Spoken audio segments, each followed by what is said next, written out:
Hey everybody, this is Rydo, and we are back with another recording session of Hearthstone. Let's see, we got one quest to trade out here, and destroy 40 minions. Let's see, we have Rogue and Warrior, Mage and Shaman.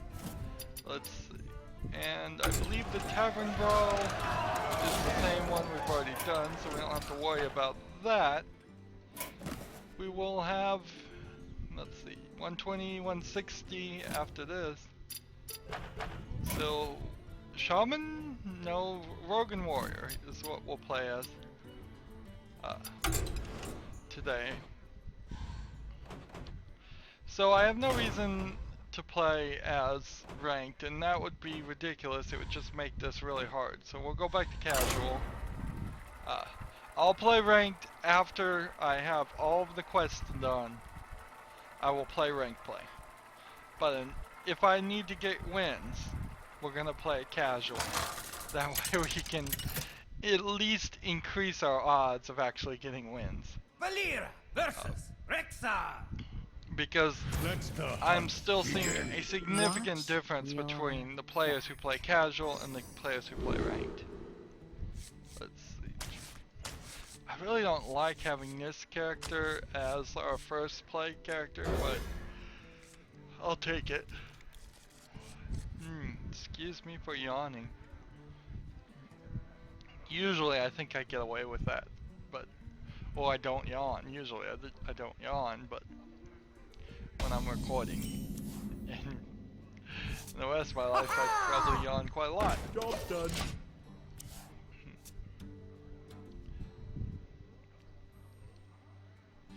So, what's going on? We have to think.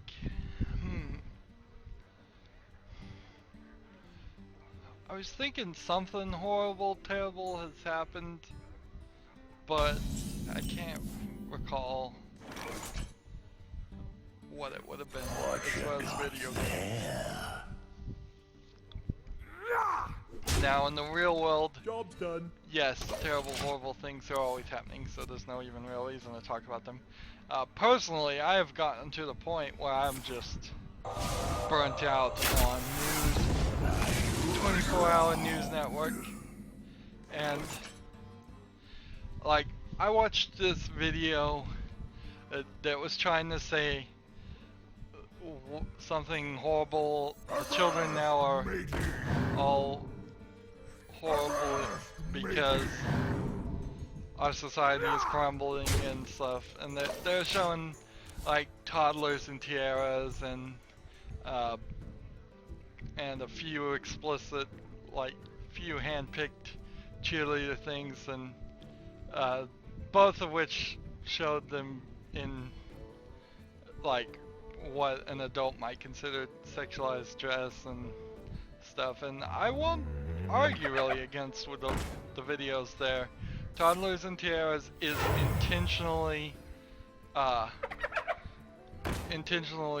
crazy and out there, just like all fashion is. You will have to remember that tons of fashion is just 13, 14-year-old models that are at least look anorexic and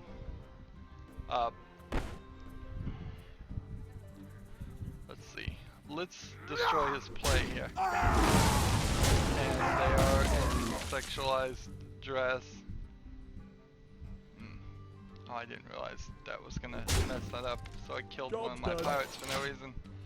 And all that. And then they were comparing that to stock footage of people of kids in the 40s playing Leapfrog, and they were saying kids in those days were happier and more innocent and all of this, and I'm like, no.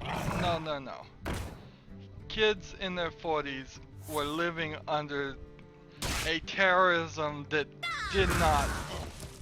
does not in any way compare to the terrorism we deal with today. They were living under the terror of a hugely repressive society, and fears of actual war wars breaking out and nuclear bombs and stuff like that. If anything, Here we the go. real fact here is when you stop looking at like toddlers and tiaras from the adults' perspective, who are those parents are probably crazy, a lot of them, and this is like Munchausen's by proxy type stuff where they're trying to get attention for themselves through their kids. If you look at it from the perspective of the kids, a lot of those kids wanted to wear those crazy dresses because they were colorful, they were flashy, and they were out of the ordinary. And that's what cartoons are. That's what everything is for kids. They want colorful, flashy, strange Here things, we go. and it's just a Job done. weird combination. They don't see why that, because they usually are looking from a more innocent perspective. They don't see why showing their midriff on stage at age 8 might not be appropriate, because they don't know what appropriate is. And the fact that they live in a world where that's even possible, where they don't get thrown in jail or burned as a witch, is really the explanation there. And I don't think I'm really explaining this well, but to oversimplify it, we live in a world where we have the freedom to do some really stupid stuff. And if that's the only thing we have been able to achieve, we should at least be proud that we have achieved that. We definitely have the freedom at any age to do some really, really dumb things. I'm gonna lose. Might as well just go out. Whereas kids decades past had nothing. And when you start looking at the bigger picture, kids in 200 years ago, back when we were still manifesting destiny in America, stealing the land from the Native Americans, it was a well-known thing where the Native Americans would kidnap the kids to fight back, which is wrong. I mean, you shouldn't kidnap the kids, but they were also effectively liberating them because they were required to do so much Bible study, wear such uncomfortable pilgrim full cloth clothing that did not work in this area in America. They were required to take care of all their younger siblings and do chores and do farming. They were doing almost as much as a slave would be required to, somewhat proportional to as much as they can. And their parents were so restrictive that almost universally any kid that got kidnapped by the Native Americans were treated so much better and brought into that tribe that they refused to go back to their own parents. So that's kind of the world Americans are coming from. We're coming from a world that was mostly very restrictive from the European, the British colonies perspective. Now, now that's kind of only looking at the British colonies perspective. Native Americans mostly did not require much of their kids and were a lot nicer to them. So, yeah, we have more freedom and more freedom to do stupid things, and then we have, on top of that, way more ability to capture and record stupid things, which is a real problem, and it gets back to why I've just stopped watching like news altogether. News is garbage. It is literally garbage. The truth of it is, the truth that is that there's less violence, there is less terrible things happening every day, less and less. But there is more internet and more communication and more police reports that people can search to show that things. And arguably, maybe makes perfect. that is what society needs, is for the bad things to be exposed. But I don't think I individually need to expose myself to it. Like, what happened in the 40s and 50s was people could get away with a lot. You murder the right person in a society in the 40s and 50s, it doesn't get reported. It doesn't get put on any records. If you happen to be the sheriff, you could probably kill a different person once a month and not have any trouble with it. May my ancestors Things just didn't get reported. The that's kind of the problem with like the privacy laws in America too, is that, well, in particular Florida. Florida has a policy where all the things probably not involving children that go in police reports are public record. And that is why you may have noticed that you hear a bunch of crazy stories of people doing stuff in Florida, and a lot of people think, well, it's Florida people, and maybe it is Florida people a little bit, but it really isn't. It's the fact that this stuff has always been happening. It always, I would hate to say it always will happen, but it probably always will happen. And the difference is a lot of countries just keep their records completely closed. They don't want the bad publicity, so criminal reports don't go across national lines. A lot of states in the United States keep their records closed, so there's nothing to report there. So, yeah, when you don't hear about it, it seems like a better world. But it was actually, it's not. That's a dystopia, is what it is. When you have complete control of a society's media, and you're just censoring out all the bad things that are happening, that's how you create censorship. And why did you go this way? This is a very strange conversation and very long. But so to wrap up though, I know two facts. I know the world is actually getting better for that perspective as far as the inherent violence and terribleness of human beings. And I know that the media is struggling to go the other direction and make it seem like it's getting worse when it really isn't.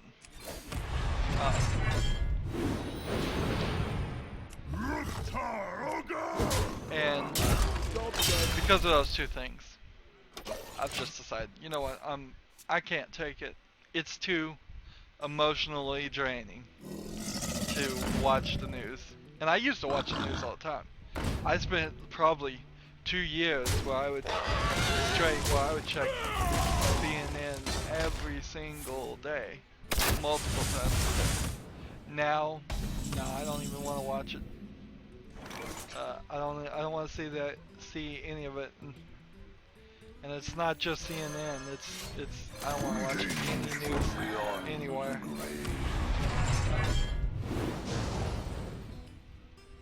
Let's see who could kill this guy. Let's go ahead and kill this one. No more characters have charge. Anyway, so that's weird. Oh. Now they're also in response, in my own personal response that nobody will ever see to that video of what has happened to the children. And my response already was, well, they've been given more freedom than they ever had before, so they can do whatever they want, and sometimes whatever they want might be considered inappropriate or wrong, and might very well be wrong.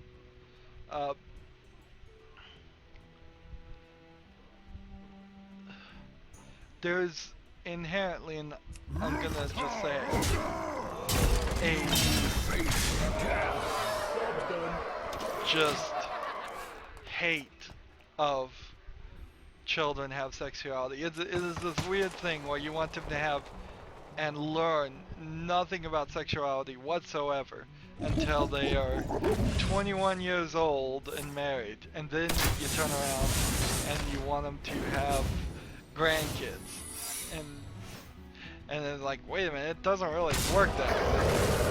First of all, if you don't know how to have a relationship, then if you can't have a good relationship and you don't know how to do any of that stuff because you've never practiced or been taught it or learned anything about it, you're just dooming your next generation, your kids, into horrible marriages. And I think we are probably repeating the mistakes of the past. I don't think the number is increasing. I think it's just staying the same. Previous generations were doomed to horrible marriages, but society had it so misogynistically set that a woman really couldn't easily just divorce a man. And a man has had so much power, he really had no real reason why he would divorce a woman, because he did, from his perspective, nothing was required of him to add to the relationship.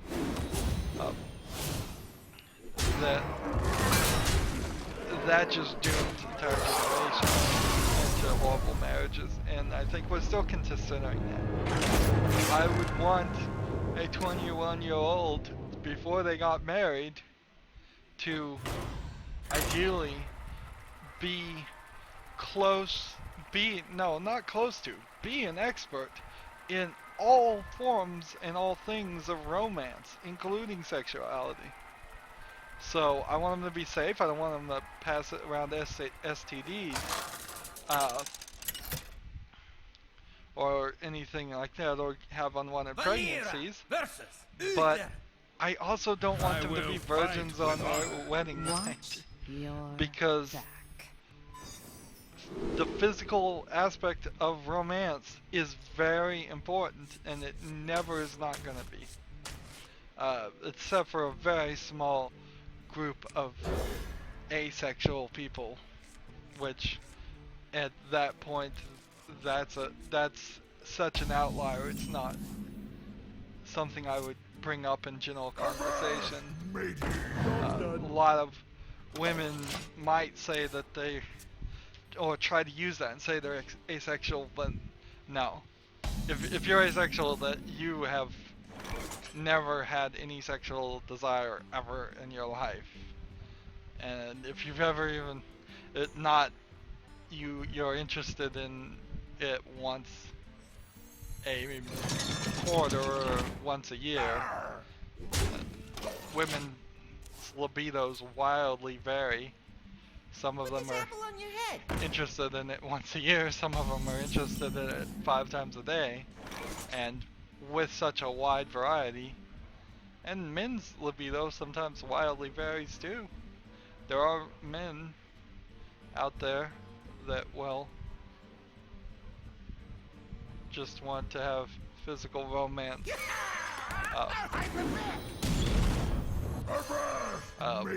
once a year. Hey, that worked. So I'm having this conversation I didn't want to have the conversation about, but Put this apple on your head. when you come from the perspective that you do want a 20-year-old to be an expert in all forms of romance, they eventually have to learn that. And so you have to start giving time to learn that in small steps. to take it away from the perspective of sexuality, just as a example, if you wanted somebody to be fluently speaking at 21, you can't start teaching them the alphabet at 20 and expect them all to learn it in a year. No, we teach kids the alphabet at like 2 years old, and we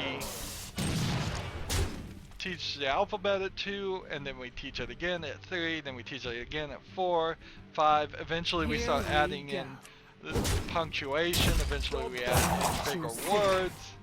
Oh, look here. Got a little. This is a different bug.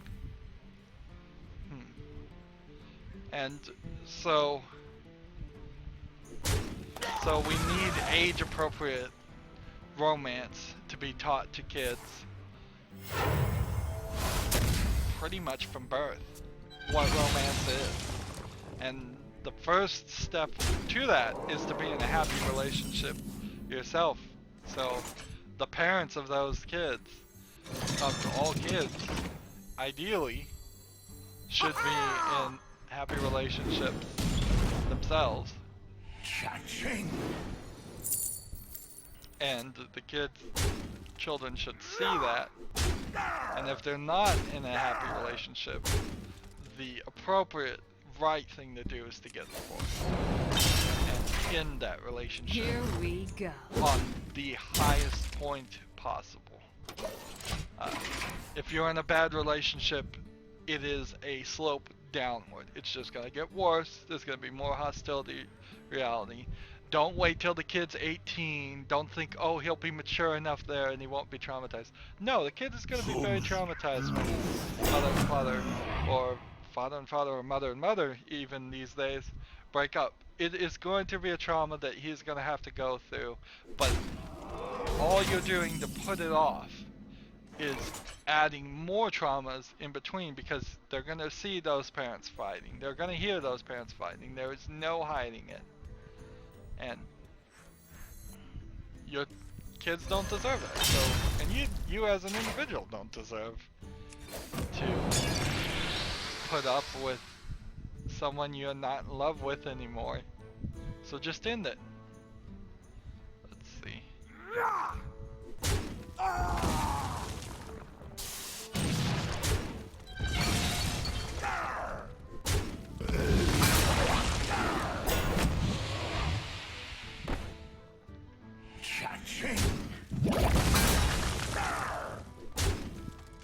Here we go. So yeah, that's not, just to be clear and eventually get off this conversation, is yeah, you don't tell a 2-year-old, you don't pull out The Joy of Sex, which is a hugely old book at this time, and maybe they have a revised version now, but you don't show that to a 2-year-old. What you show a 2-year-old is how you say I love you, by saying I love you to your kids, and how you say I love you to your spouse if you love your spouse, or if you don't love the spouse, how you say I love you enough to let you go. That's also valid. As a human being, I don't want to make you suffer. So my love for general humanity is there. There's lots of different kinds of love. You show them how your parents hug and kiss each other on the lips every now and then you show them how parents usually don't kiss their kids on the lips, but kiss them on the forehead or the cheek and give them hugs, which are whatever society is appropriate with there, and most people know. And that's generally all you teach, like a 2-year-old. And then it just will slowly expand as the kid asks questions and you give appropriate responses. But what you can't do, and what a lot of people seem to want to do, is just not answer those questions because they're embarrassed or because they just don't want the kids to know. And as back to toddlers and tiaras, if they want to run around Garrosh in versus the Gul'dan. equivalent of a bikini on stage, Soul shall be mine. I guess you say Victory or yes, or you explain why that's not appropriate. And maybe you explain why it's not appropriate. Those are really your only two options.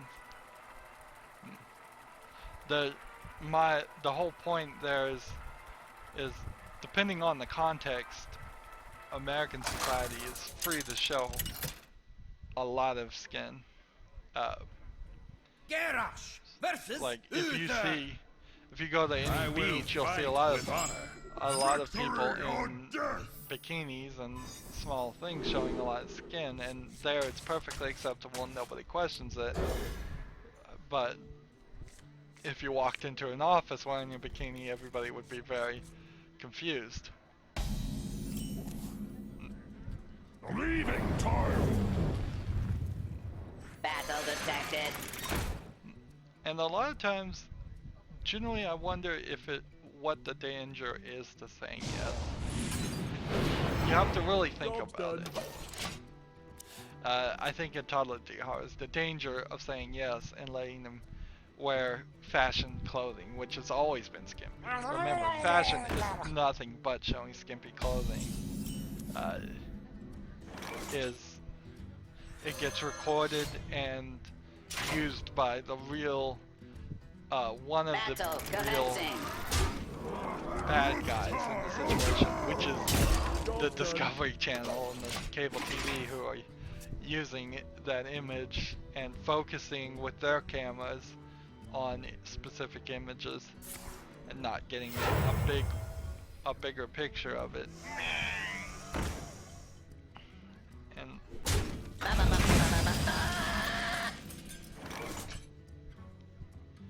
but then there also is the argument, I'm conflicting obviously, there's also the argument, why should anyone ever have to change their Battle action detected. because someone else might perceive their actions in some way different than the person that does it. But I guess that's just the world. I mean, I can't Reporting for duty.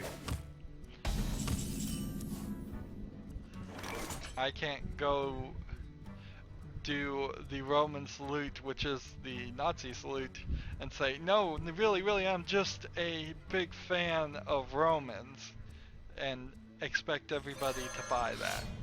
I mean, they just don't do it. By the way, the Roman salute was also the American salute before the Nazi regime adopted it.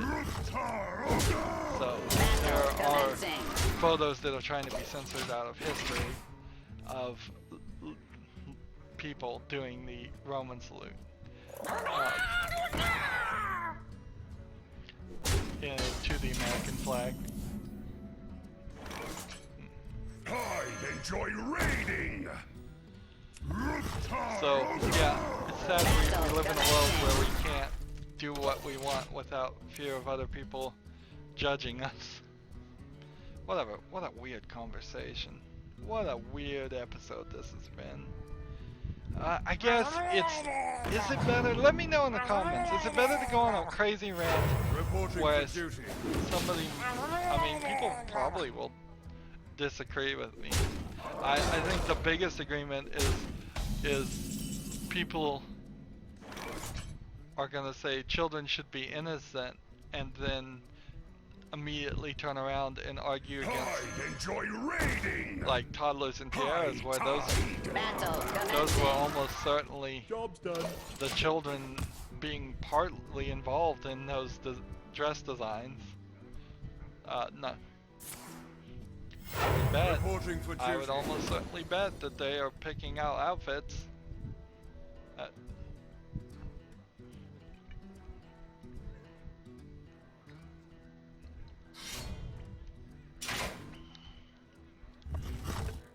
Kids like to wear less clothing. Not because of a sexual thing, just because they don't like wearing clothing, period. It's hot. and itchy. A lot of them have allergies to fabrics that the parents haven't recognized. They all bend to my command. But yeah, I'm just getting right back into this. So I was like, let me know. How many times have I ranted about like economics or something, and that should I try to. There are a few subjects I touch upon, really. I try to avoid a lot of them. For instance, I'm mostly always going to avoid politics because just in general, I think the United States voting system is doomed, and the United States as a government is probably setting itself up for failure.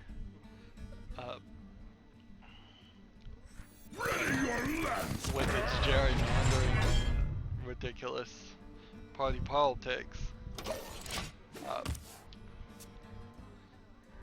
So I stay out of that mostly. There's really nothing I could say. Hey, Reporting for duty. There. And then there's probably millions of topics I'm just not knowledgeable about. Like the water on Mars thing is okay. Seems like somewhat interesting. That every single new discovery on Mars is somewhat interesting to me. But honestly, I don't feel like there's anything we're ever gonna really do with Mars, For duty. which is inherently the problem with the space program altogether, is that we are, from my perspective, NASA, here we'll talk about NASA, why not? NASA is a organization that is given a lot of funds to develop new ways to do ridiculous things. And there is really nothing more ridiculous than sending ships and people and robots to other planets to scientifically study them. None of that information in itself is that important. It goes to make a few good scientific papers. It lets us study the compositions of other planets. But what we really find on Mars, if we find water on Mars, it's not that big of a deal. If we find life on Mars, it's probably going to be a single cell organism or something else like that. If we found fish on Mars, who cares? Watch your back. Really. It's not until we find, even if we found like ape-like creatures on Mars, even if we found humanoid shaped creatures on Mars, all of that really doesn't matter. It doesn't, it changes what we know, but it doesn't add anything to our scientific, to things we can create, things we can do with it. The only thing that we could find on Mars that it would be useful is if we found a intelligent species of some kind that had technology that we did not have. And if that was the case, why would our limited technology find them and then not find us? Any intelligent species on Mars, if it wanted to be find us, would have found us long ago. The planet is literally covered in humans, and Here we go. lights up every night. It would take just anybody on any other local planet a telescope to look at our planet and see, oh, there's an intelligent species with electricity, with technology of some sort. So that they probably could have come to us a lot easier.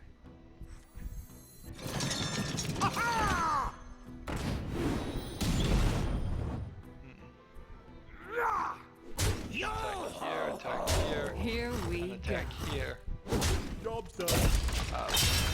What we would need to find on Mars, as far as finding things, or any other planet, is we need to find unlimited sources of energy, or better sources of electric energy, better sources of growing food, better sources of getting drinkable water. Those are the things we need to get, and we're not going to find those on a planet. But what NASA does do quite nicely is it acts very much as a way for people, scientists, to discover new things that will be usable in the real world, Here we as go. you might say. So when NASA invents like food dehydration, and when they invent Velcro, I think they invented certain styles of food dehydration, if not the whole thing. But when they invent more efficient rocket technologies that might then take those theories and make more efficient airplanes, when they invent more efficient skins for their rockets that again might be used to make airplanes more aerodynamic or safer, when they invent better seatbelt technology that might show up in a car, those are the things that are really useful. So the way I look at NASA is that they are a big old think tank X marks the that spot. is given a lot of leeway to continuously invent new things. I guess I could bring this guy. I'll hide in the back. This guy is 7, so if I do 2, 4, 6. Let's see. Here We gotta we do go. this one. And we'll do this. And then this. And then we'll attack with this. And then the turn. I'm gonna end this recording after this game. This has been a weird one. Weird conversations. Let me know in the comments below if you think I should talk about these things or not. Sometimes I feel like I shouldn't. That better off just not talking about anything than talk about dumb things many possibilities. that I'm probably not 100% right about. I'm obviously in one of those weird moods I occasionally get in. If you want to argue with me, maybe, okay. Do it in the comments, maybe consider not doing it at all.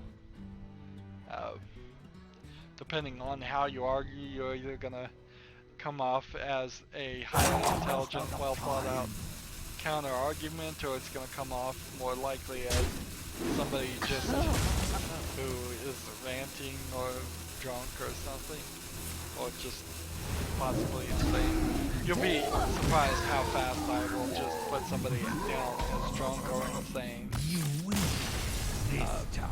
when I read some terribly written.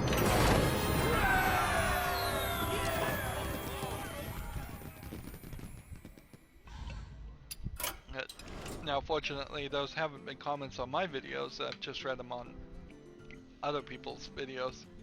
All the comments for the most part have been perfectly acceptable. I've gotten like 2 that were bad of all my comments, and so thank goodness for that. Anywho, that's it for this recording. As always, I ask you to like, share, subscribe, comment if you want to, and watch every second of my videos. By the way, pressing dislike tells me nothing, so if you hated my conversation and you just go put a thumbs down, it tells me nothing whatsoever. It does nothing on YouTube. When you put thumbs down, it doesn't go to any pool, it doesn't count to anything, it doesn't lower the chances of my videos being shown to other people. In fact, it exactly does the opposite. Anytime you put thumbs up or thumbs down on anything, that goes to an engagement score on YouTube. That YouTube clearly explains this to anybody that goes to read how the system works. if you put a thumbs down, it's the same as a thumbs up. So the only thing it might do is irritate me, but that's it. And it's not going to irritate me because I know it just adds to my engagement. Everybody could go do thumbs down on my videos right now. It wouldn't hurt me one bit. But I prefer you not do it. So if you want to argue, you got to put a comment down. If you don't agree with what I'm saying, put a comment that says I completely disagree with everything you said. At least then I know what you're doing. Why? It'd be nicer if you gave details or counter argument, but whatever. People don't have to counter argue, they can just say I don't agree with it. And end it there. Anywho, if you want to support me, which would be greatly appreciated, still haven't gotten anybody to donate yet as of this recording. That's not incredibly surprising, but it would be nice. To donate, click on my name Rydo to get to my main YouTube page. On the right is a blue button that says support this channel. Click it and make a donation.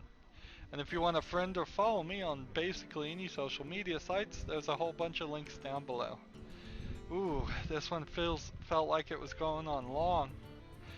Thank you for watching. Have a good evening.